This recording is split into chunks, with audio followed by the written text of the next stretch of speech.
여러분 안녕하셨습니까? 기쁜 안식일입니다. 여러분도 모습 뵙게 되니까 좀 즐거운 안식일임을 느끼게 됩니다. 오늘 제가 드릴 말씀은 약간은 그 목사님이 드리는 말씀의 방향하고 살짝 틀릴 수가 있습니다. 여러분 이해해 주시기 바랍니다. 제목을 승리의 조건으로 붙여봤습니다. 어릴 때 학교 다닐 때 위인전을 많이 보게 되죠. 근데 그 위인전을 보면은 본받아야 되는데 따라하기가 참 힘든 경우가 있습니다. 예를 들어서 워싱턴이 아버지가 그 애지중지하는 나무를 톱으로 잘라버렸어요. 여러분 잘 아시죠? 그 아버지가 화가 머리끝까지 났습니다. 가뜩이나 아버지가 무서운 아버지가 화가 머리끝까지 났어요. 도대체 이게 누구냐 이거죠. 워싱턴이 그때 용감하게 제가 그랬습니다. 용서해 주십시오. 그래서 아버지가 이 아들을 보고 참 정직하다고 용서해 준 일화를 우리가 보게 됩니다. 근데 현실은 그렇지가 않아요. 현실을 보면 우리 만약에 그렇게 됐으면 어떻게 되겠습니까? 아버지한테. 한국의 그 무서운 아버지한테 무지하게 맞았겠죠. 현실하고 실제 상황은 많이 틀립니다. 그래서 나이가 들다 보니까 되게 많이 먹지는 않았지만 이 성공한 사람보다는 실패한 사람의 발자취를 쫓아가는 것이 더 승리할 가망성이 있겠다 이런 생각이 많이 들어요. 어차피 그 위대한 사람은 우리가 쫓아갈 수 없기 때문에 우리 성경에 보면 태초부터 그 역사가 쫙 나와 있습니다. 성경에 실패한 역사가 많이 있을까요? 성공한 역사가 많이 있을까요? 실패한 역사가 많이 있을까요? 보면 정말 낯뜨거운 일들이 엄청나게 많이 있잖아요. 우리가 왜 이 성경을 보면서 공부를 해야 되는 겁니까? 우리가 이런 실패의 역사를 돌아보면서 또 성공의 역사를 돌아보면서 우리의 자세를 성공의 역사로 바꿀 수 있는 그런 능력을 발휘할 수 있게 됩니다. 그래서 제가 가만히 생각을 해봤어요. 이스라엘의 최고의 실패는 무엇인가? 이스라엘이 여러 가지 보면은 창세기부터 쭉 역사가 나와 있습니다.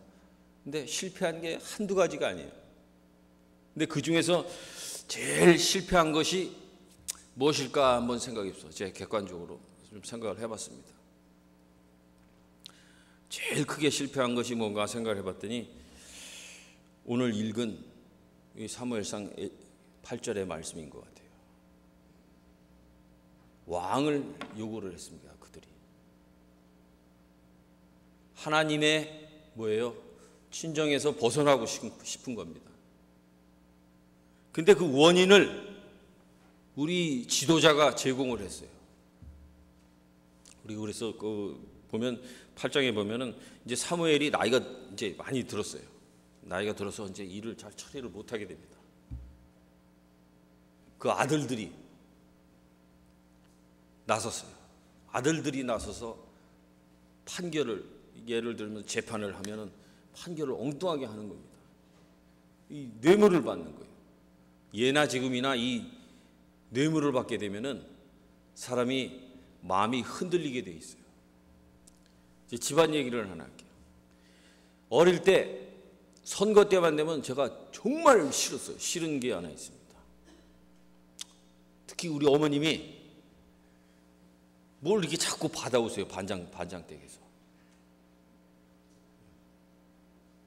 아니면 시도 때도 없이 반장 할아버지께서 시도 때도 없이 저희 집에 찾아오세요. 비누꾸러미, 여행권 막 주세요. 그런 게 너무 싫더라고요. 그래서 제발 좀 하지 좀 말라고. 아니 어린 아들이 그 무서운 어머니한테 대들 수는 없는 일이에요. 나름대로 이제 조심조심 얘기를 했겠죠. 근데 어머니 하시는 말씀이, 야 이놈아, 이런 건 주는 거니까 받는 거고 투표만 제대로 하면 돼. 여러분 그렇게 됩니까? 사람의 마음은 그게 아니에요. 절대로 안 됩니다. 일단 무언가를 하나를 받으면요, 마음이 글로 가게 돼 있어요. 사람들이 그걸 아는 겁니다. 그래서 이 사울의 아들들이 판결을 엉뚱하게 하고 그러니까 이 백성들이 이제 이 뿔이 났어요. 이방 다른 나라들처럼 왕을 요구하게 됩니다. 이 왕을 요구하게 되는 것은 어떻게 보면 뭐예요? 왕들이 제일 싫어하는 반역인 거예요, 반역. 왕을 요구하는 거예요. 그래서 하나님께서 사무엘을 통해서 경고를 하게 됩니다. 사무엘 8장에 보면 쭉 나와 있어요. 너무 이제 슬픈 얘기들이에요. 사실은 알고 보면은 하나님께서 이렇게 다 경고를 하십니다. 줄줄줄 이런 일이 있을 거고 이런 일이 있을 거고. 여러분 절대 군주가 있으면 그 절대 군주의 백성들은 어떻게 됩니까? 정말 피해를 많이 보게 되는 것이 백성들이에요. 힘없는 백성들, 바로 우리들인 것입니다. 그런 것을 경고를 했는데도 불구하고 이 이스라엘 백성들이 왕을 요구하게 됩니다. 그래서 우리가 이 성경을 공부하는 이유도 거기 있지만 우리 세상 역사를 보는 것도, 역사를 공부하는 이유는 이 역사학자들이 얘기하는 것은 그 역사로부터 무언가를 깨닫기 위해서 공부하는 거지, 몇 년에 뭐가 일어났고 몇 년에 뭐가 일어났고 1592년에 임진왜란이 일어났고 이거 중요한 거 아니라는 얘기죠. 연도와 날짜가 중요한 게 아닌 거예요. 역사 속에서 그 배울 교훈을 배우자고 역사를 공부하는 것입니다. 그래서 세상 역사를 보면은 절대 군주 밑에서는 정말로 우리가 제일 하는 말 중에 하나가, 절대 권력은 뭐예요? 절대 뭐 한다고 그럽니까? 우리 선생님, 절대 군주는, 절대 권력은 절대 부패한다고 그러잖아요. 그래서 세상 역사 속에 있는 많은 나라들이 처음에 나라를 세운 이후에 그 어진 정치를 펴던 것이 점점 사람 마음속에 욕심이 들어가고 그러면서 변하게 돼요. 그래서 백성을 억압하게 되고 종교를 핍박하게 되고 인종을 차별하게 되고, 그래서 나라가 흩어지는 겁니다. 몇 나라를 한번 생각을 해보도록 하겠습니다. 진나라, 우리 중국에서 오신 분 계신데 진나라이죠. 여러분 진나라 잘 아시죠? 진나라의 시황제, 아주 위대한 사람입니다. 최초로 중국을 통일한 분이에요. 화폐도 처음 만들었어요, 이 사람이. 그래서 동그란 원 안에 네모가 뚫려 있죠. 이게 거의 청나라 말까지, 1800년대 말까지 유통이 됐어요. 거의 2000년 이상을. 그걸 만든 사람이에요. 또 언어도 통합했어요. 자기 지시가 제대로 지방에 전달이 안 되는 겁니다. 하도 말이 사투리가 많으니까. 위대한 일을 많이 했어요. 근데 이 사람 마음속에 욕심이 들어가는 겁니다. 내가 평생 살고 싶고 이 권력을 놓고 싶지 않은 겁니다. 그래서 뭘 하기 시작했습니까? 우리 역사 보면 왕들이 제일 실패한 원인 중에 하나는 뭐예요? 자기의 치적을 자랑하는 건물을 짓는 거예요. 건물이나 이런 성들을 지으면서 백성들을 핍박하게 됩니다. 여러분 한번 생각해 보세요. 중국이 만리장성이 어디서부터 시작돼요? 사실은 그 백두산 좀 왼쪽으로 그쪽에서부터 시작되는데 저 두만강 끝까지 요새는 그렇게 얘기를 하죠. 진짜 성이 만리를 가는 겁니다. 한번 생각해 보세요. 근데 이게 평지에 세워졌어요? 어디에 세워졌습니까? 제 집사님 어디에 세워졌어요, 이게? 산 마루예요? 산 계곡이에요? 산 마루예요, 마루. 그 험한 중국의 산들은 우리나라 산하고 틀립니다. 우리나라 산은 좀 중국 산들은 이래요. 그 산 마루를 통해서 이렇게 했습니다. 얼마나 힘들었겠어요, 백성들이. 그리고 자기의 죽음 이후를 대비해서 병마용을 만들었죠. 진짜 사람 크기의 군인들이 수천 기, 수만 기가 있어요. 아직도 발굴이 다 안 됐다고 그러죠. 여러분 이렇게 딱 군인들 서 있는 거 보셨죠? 근데 그 사람들 얼굴이 같습니까? 틀립니까? 다 틀려요. 그 만드는 사람들이 서로 상대방을 보고 만들어서 그렇게 얼굴이 틀리다고 그럽니다. 진짜인지는 모르겠는데 하여튼 그 수많은 백성들이 그러면 이 사람들을 어떻게 했겠어요? 요즘 말로 말하면 월급을 줬겠습니까? 얼마나 힘들었겠어요. 가족들과 헤어져서 그런 일들을 하느라고. 나라가 금방 망한 것을 우리가 알 수가 있습니다. 그게 왕의 피해였어요. 절대 권력의 피해였어요. 하나님께서 경고하신 피해 중에 하나입니다. 두 번째로 우리 로마를 한번 생각을 해보겠습니다. 이 당시의 나라는 나라가 아니고 이 도시국가예요. 그러니까 처음에 로마가 세워졌을 때도 이 로마를 중심으로 한 도시국가예요. 그래서 이 힘이 세지잖아요. 힘이 세지면 옆에 도시를 점령하고 옆에 도시를 점령하고 점령하고 그래서 조공을 바치게 되고 그 힘센 나라는 그들을 보호해주고 그렇게 된 도시국가들이에요. 그래서 우리가 잘 알듯이 그 옛날에 지금도 안 하던 그런 공화정 말하니까 사람들이 각자 개인들이 지위나 학벌 이거 불문하고 공화정 원로 의원이 될 수 있어 자기의 뜻을 펼 수 있는 나라가 됐어요. 몇백 년 동안. 그래서 얼마나 발전을 했습니까? 유럽을 거의 차지하게 되는 나라가 되죠. 이런 나라에서 이제 점점 사람들의 마음속에 욕심이 들어간 거예요. 욕심이. 처음에는 그 좋은 문화들을 자랑하고 또 우리가 잘 아는 로마 시민권이 있죠. 로마 시민권. 우리가 하늘 시민권이라고 얘기하는데 우리 그거 잘 못 느끼고 있어요, 사실은. 근데 로마 시민권이 어떤가를 생각하면은 그 시민권이 어떤가는 걸 우리가 조금은 느낄 수 있을 것 같아요. 우리 중세가 아니고 고대 최고의 전사라고 할 수 있는 하니발이 이태리를 침입했을 때, 로마를 침입을 했을 때 거의 그냥 로마 군사 전멸했어요. 하니발이 5만도 안 되는 군사들을 데리고 알프스를 넘어서 코끼리를 데리고 넘어서 로마를 공격했을 때 이 하니발이 오기 전에 그 우리 알렉산더 있죠? 그리스의 알렉산더의 그 이란 침공했던 거를 모방을 해가지고 가면서 도시국가들을 점령해서 이 점령하면 그 점령지의 군사들을 자기 편으로 만들어서 그렇게 점령하려고 그랬어요.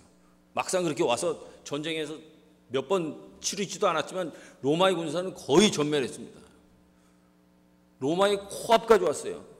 포에니 전투에서 8만 명을 단일 전투에서 로마군이 죽었어요. 그래서 이제 하니발은 슬슬 로마가 그냥 멸망해지기를 바라고 이탈리아 남부로 왔다 갔다 했어요.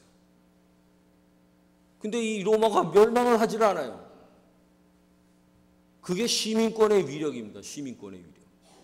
그 도시에 있던 작은 부족들, 작은 도시 국가들이 로마를 배반을 하지 않았어요. 세상에 이런 나라가 있습니까? 전쟁을 해서 노예를 데려왔어요. 그래서 이 노예가 10년 동안 노예 생활을 충실히 하면 뭐가 됐어요? 시민권을 줬어요. 한번 생각해 보세요. 노예로 잡혀왔는데 10년 동안 일을 하면은 시민권을 줬어요. 그 자식은 자동으로. 제가 미국 시민권을 딴 이유도 그런 것 중에 하나일 수 있어요. 제가 어디 가거나 문제가 생겼을 경우 뭐예요? 미국이 보호해 주잖아요. 어디가 있든지 구석구석 다 찾아내잖아요. 이 시민권의 위력이라는 것이 이렇게 큰 역할을 했습니다. 로마 이전에 그리스 도시국가들이 멸망한 첫 번째 원인도 시민권에 있습니다. 시민권에. 그들은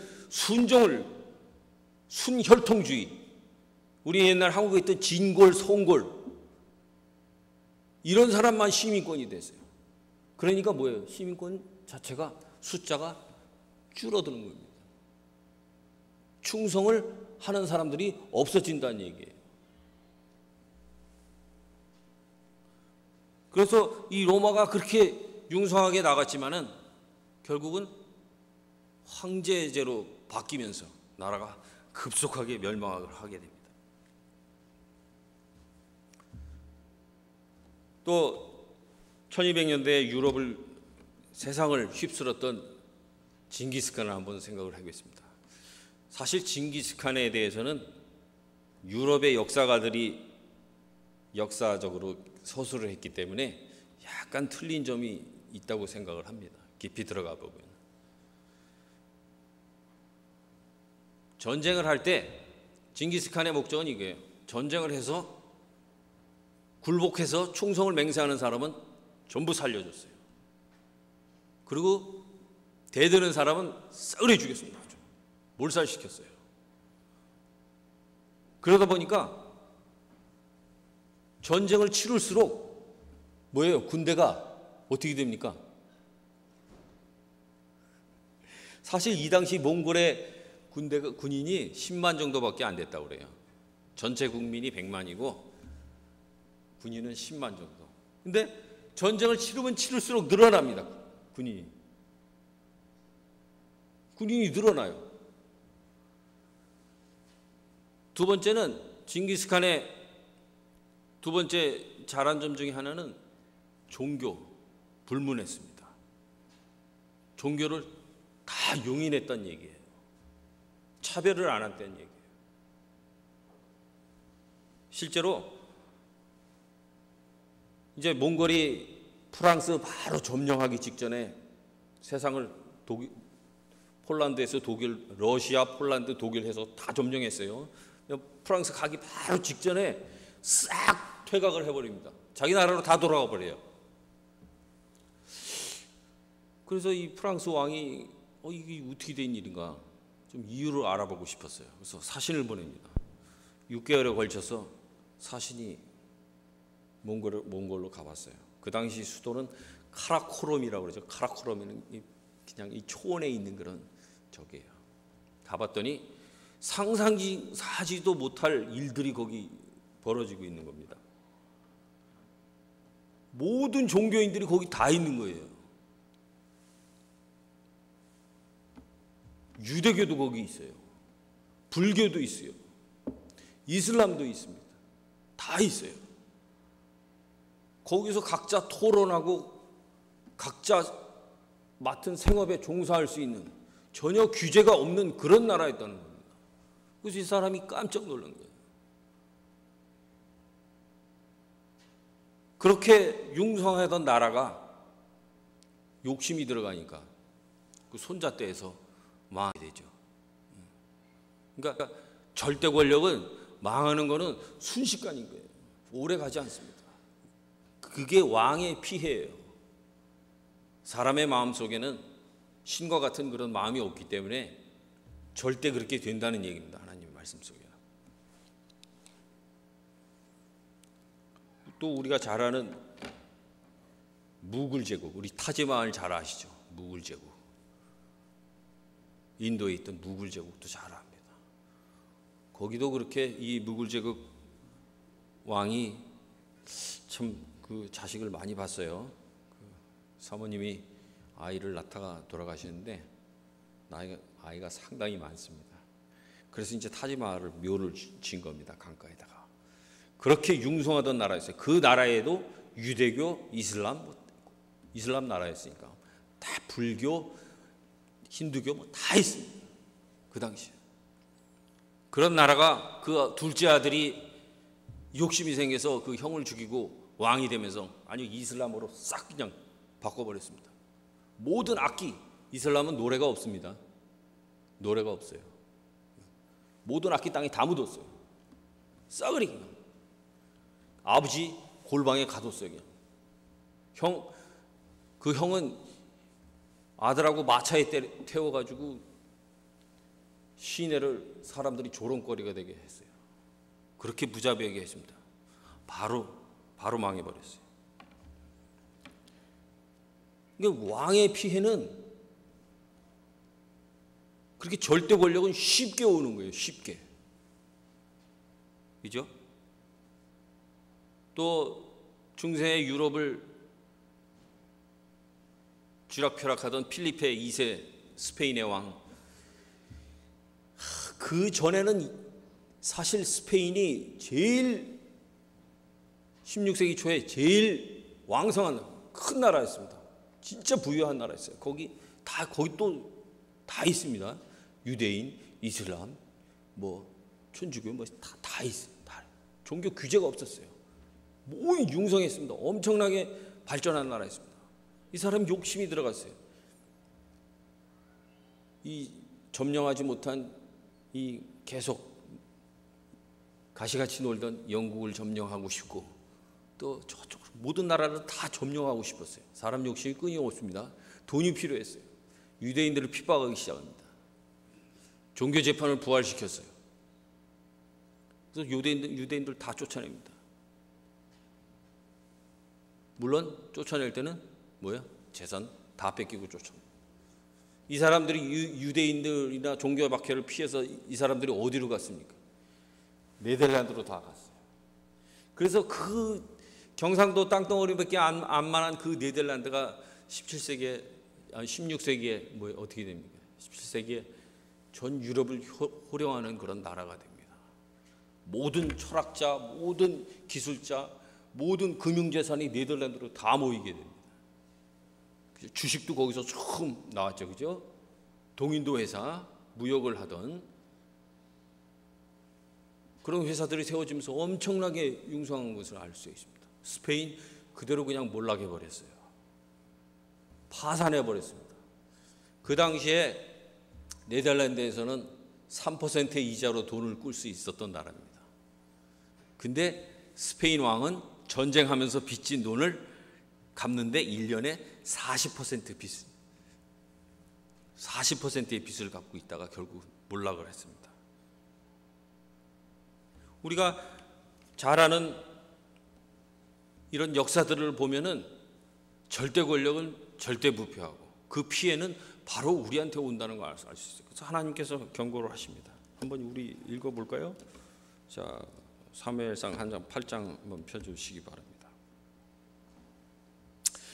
아까 읽은 말씀입니다. 여호와께서 사무엘에게 이르시되 백성이 내게 한 말을 다 들으라. 이는 그들이 너를 버림이 아니요 나를 버리려.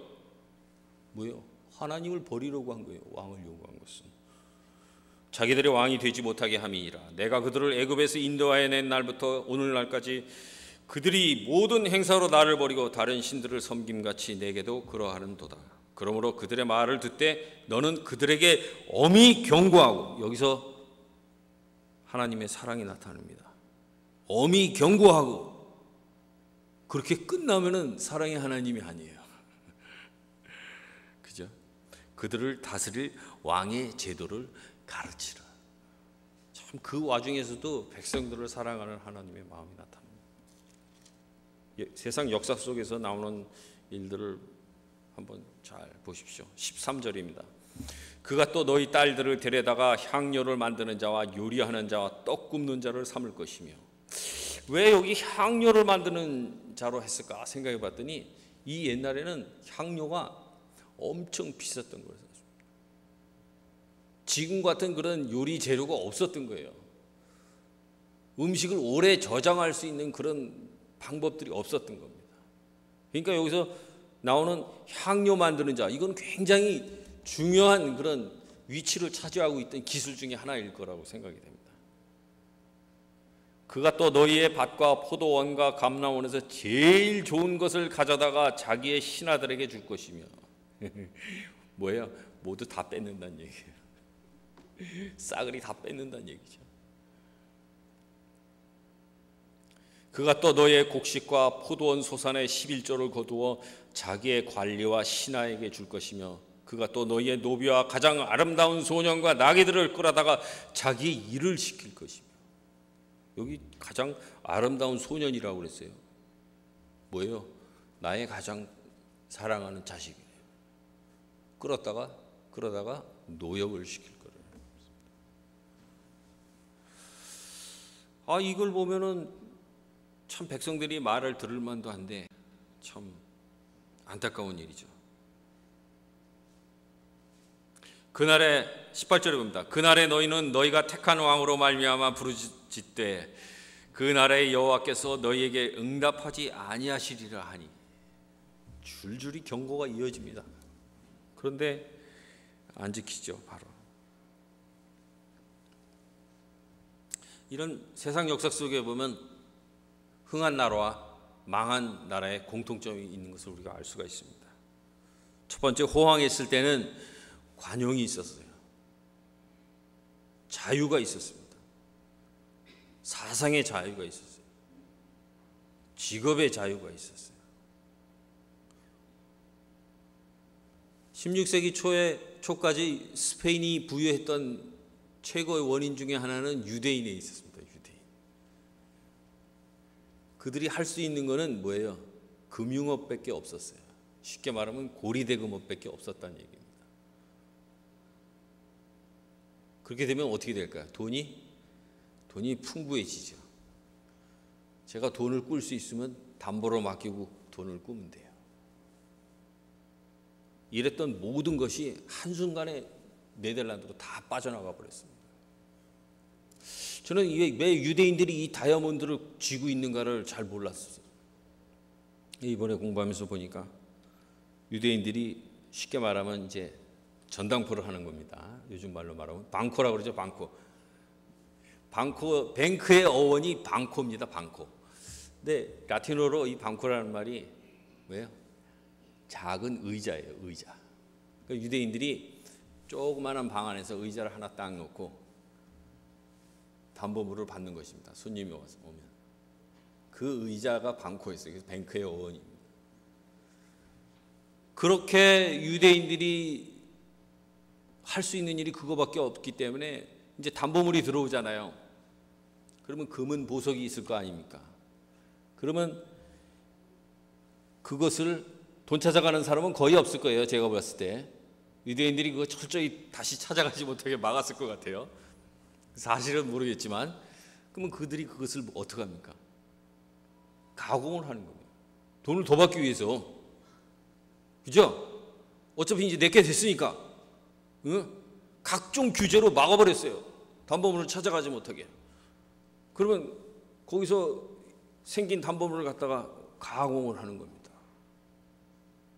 그래서 유대인이 그 보석 3개 지금 주름 잡고 있는 이유가 거기에 있는 것입니다.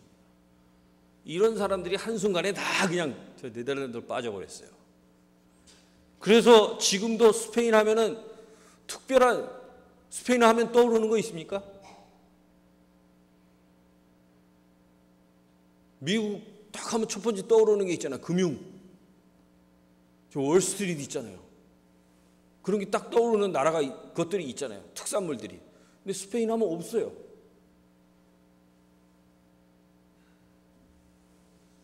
그래서 또 종교의 관용이 있었고 그 필리핀 이사가 집권하기 전까지는 이슬람 뭐 다 그 유대인까지 다 있었습니다. 그렇게 홍하던 나라였을 때는 그런 공통점이 있습니다. 반대로 망해갈 때는 이것과 반대인 결과가 나타나는 거예요. 인종차별을 하게 되고 종교를 핍박하게 되고 직업의 자유를 없애버리고 사상의 자유를 없애버리고 이렇게 하나님이 경고한 일들이 세상에선 그대로 이루어지는 겁니다.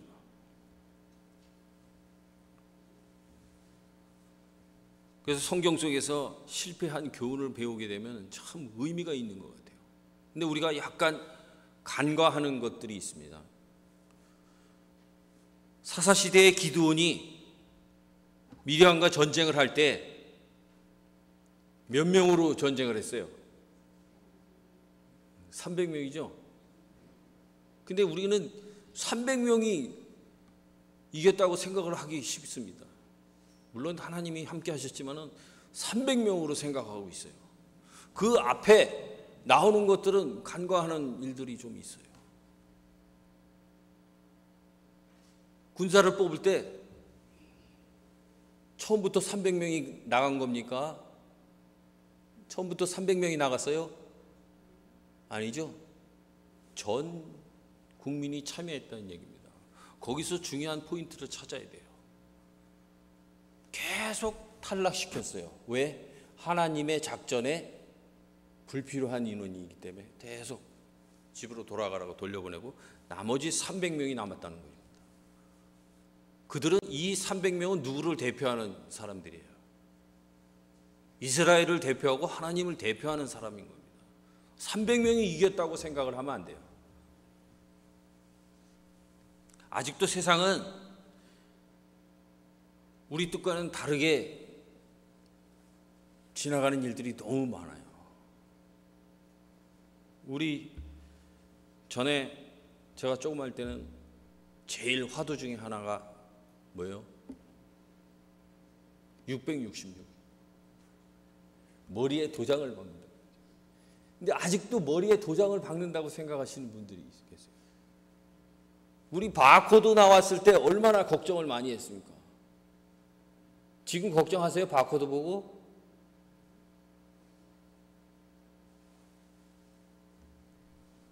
과학자들이 그렇게 어리석지는 않습니다. 제가 과학에 대해서는 잘 몰라도 그 사람들이 그렇게 어리숙하지는 않아요. 제가 보기에는 벌써 우리 속에는 바코드가 다 들어있어요. 과학자들이 그렇게 생각을 합니다. 과학자들이 그렇게 무식하지 않다고. 왜? 우리 유전자는 지구가 몇 번 변해도 몇 번 멸망을 해도 다시는 태어나지 않는 유전자랍니다. 그거는 신앙을 하든지 안 하든지 모든 과학자가 말하는 공통점입니다. 벌써 우리 속에 다 들어가 있어요. 그러니까 쉽게 말해서 뭐예요? 금이 왜 비쌉니까?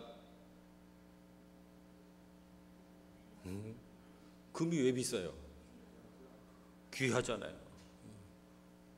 금은 귀한데 산업 재료로 엄청나게 많이 씁니다. 금은이 세상 모든 금속 중에 제일 길게 드러나는 게 금이에요. 제일 길게 뽑을 수 있어요. 금이. 그 다음에 은이에요. 은. 전기가 제일 잘 통하는 것이 은입니다. 은. 그 전기줄을 은으로 하면요 전기 손실이 하나도 없어요. 근데 이제 도둑놈이 너무 많아서 다 가져가겠죠.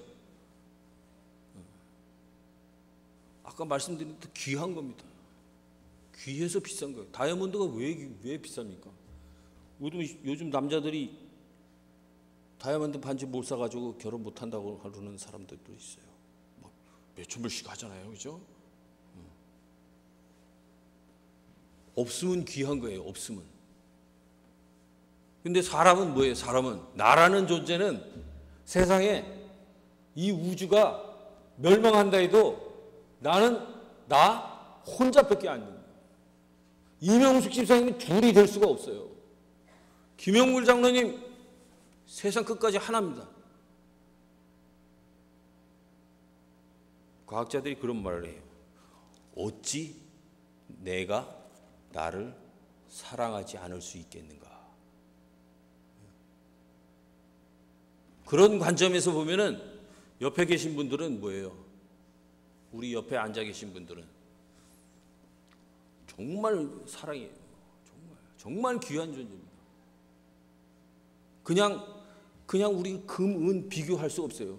금과 은 나 없어도 이런 노래 있듯이 그거랑 비교할 수 없는 존재입니다. 하나님께서 우리를 그렇게 만드셨어요. 그냥 쉽게 만날 수 있는 존재가 아니에요. 나의 부모는 끝이에요. 우리 부모는 변하지 않아요. 나의 자식은 자식이에요. 변하지 않아요. 거기다가 잔소리를 합니까? 뭘 합니까? 안 돼요. 하면 안 돼요. 참 하나님은 참 위대한 분인 것을 우리가 다시 한번 깨닫게 됩니다. 또 우리에게 시간이 많이 갔네요. 제가 이 시간 정리가 잘 안 됩니다. 우리에게 각자, 하나님께서 우리에게 각자 달란트를 틀리게 주셨잖아요. 왜 틀리게 주셨을까요? 만약 똑같이 주었다면은 인류 벌써 망하고도 몇 번 망했을 것 같아요. 그죠? 서로 비교하면서, 그죠? 얼마나 심하게 싸우겠습니까? 우리 교회 안에 있는 모두에게는 틀린 달란트를 주신 이유는 틀린 일들을 맡아서 하시라는 얘기입니다. 내가 가지고 있는 달란트는 내가 전문가라는 그런 책임의식을 가지셔야 돼요. 그렇지 않으면 교회가 발전할 수 없잖아요. 예를 들어서 우리 김영걸 장로님이 수석 장로님이신데 쫓아다니면서 너는 왜 일을 이렇게 하니? 너는 왜 일을 이렇게 하니? 노래를 이것밖에 못하니? 계속 잔소리만 한다고 해봅시다. 어떻게 될까요? 다 도망가겠죠. 그죠? 학생들이 대학교를 갈 때 저기 캘리포니아로 가고 저기 텍사스로 가고 저기 시애틀로 가고 그런 결과가 올 수도 있습니다. 하나님께서 우리에게 각자 틀린 달란트를 주신 이유도 거기에 있는 겁니다. 그래서 오늘 세 가지를 한번 생각을 해보도록 하겠습니다. 첫 번째가 그 일입니다. 아까 말씀드린 그 일이에요. 각자 내가 무엇인가를 할 수 있는 그런 자신감을 가지셔야 돼요. 왜? 나는 귀한 존재니까요. 이루 말할 수 없는, 누가 뭐라고 해도 나는 귀한 존재예요. 세상에 나 하나밖에 없는 사람. 이 우주 역사에서 나 하나밖에 없는 거예요. 제가 드리는 말씀이 아니에요. 두 번째로는 제가 생각해 본 건 어떤 것이 우선인가를 한번 생각해 볼 필요가 있어요. 기독교인의 최고의 덕목은 뭐예요? 우리가 교회 다니는 최고의 덕목, 하나님을 믿는 최고의 덕목 뭡니까? 이영희 집사님, 영생이에요. 영생. 근데 우리는 자꾸 성경에 나오는 이스라엘 백성을 비판을 하면서 우리가 그 길 그대로 따라가요. 영생의 필수 조건이 뭐예요? 여러분 다 아세요. 영생의 필수 조건. 모르실 것 같아요? 대답이 없으세요? 여러분들 영생의 필수 조건이 뭔지 다 알아요. 다 외우고 성경절 몇 장 몇 절인지 다 압니다.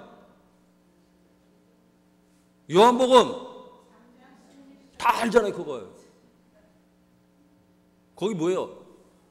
다 같이 해볼까요? 한번 시작. 하나님이 세상을 이처럼 사랑하사 독생자를 주셨으니 이는 저를 믿는 자만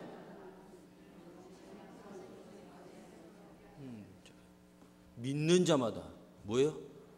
믿는 자마다 딴 게 필요가 없는 거예요. 다른 수식어가. 근데 우리는 자꾸 뭘 붙이려고 그래요. 그죠? 의복을 규제를 하게 되고 음식을 규제를 하게 되고 청소년들이 조금 눈에 거슬리면 잔소리를 하게 되고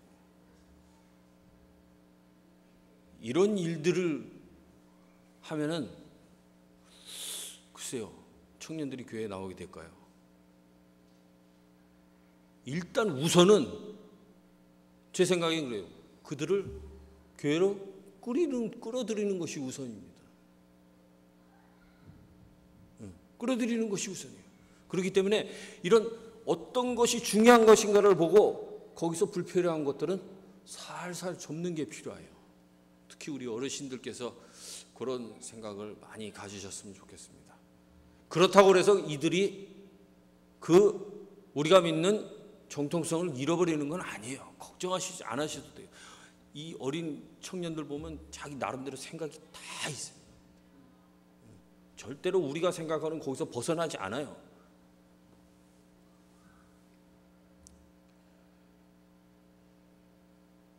우리 하나님께서 우리를 얼마나 사랑하시는지는 우리 요한복음에 나오는 마태복음 18장에 나오는 그 용서 모르는 종의 비유를 보면 잘 알 수가 있어요. 그죠? 용서 모르는 종의 비유에 보면 이 빚진 사람이 왕한테 얼마를 빚졌습니까? 네? 얼마를 빚졌어요? 10,000달란트, 10,000달란트. 제가 알기에는 이 10,000달란트면 그때 제가 얼핏 보기로는 지금 1달란트가 1달란트가 한 70, 지금 미국 돈으로 한 70만 불 정도 되는 것 같아요. 확실한지 모르겠습니다. 그럼 70 곱하기 10,000 해야 돼요. 이 빚진 사람이 말 잘해서 탕감을 받았습니다. 그가 나와서 어떻게 합니까? 지나가다 보니까 빚진 사람이 있어. 자기한테 빚진 사람. 마태복음 8장 보겠습니다. 마태복음 18장 20절부터 시작되는데요. 28절에 보면 그 종이 나가서 이제 다 탕감을 받고 나갔습니다. 룰루루 하고 나갔어요. 그 종이 나가서 자기에게 100데나리온 빚진 동료 한 사람을 만나 붙들어 뭐예요? 어디를 잡았어요? 목을 잡았다고 나옵니다. 있는 대로 그냥 위협을 한 겁니다. 데나리온은 은전의 단위예요.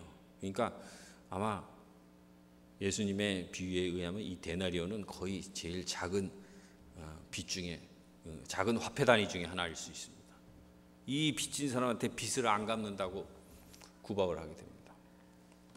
이런 일들을 우리가 만약에 그냥 비슷한 일들을 하게 된다면 그들이 하나님으로부터 멀어지는 그런 일들을 우리가 하게 되는, 앞장서서 하게 되는 일들이 있어요.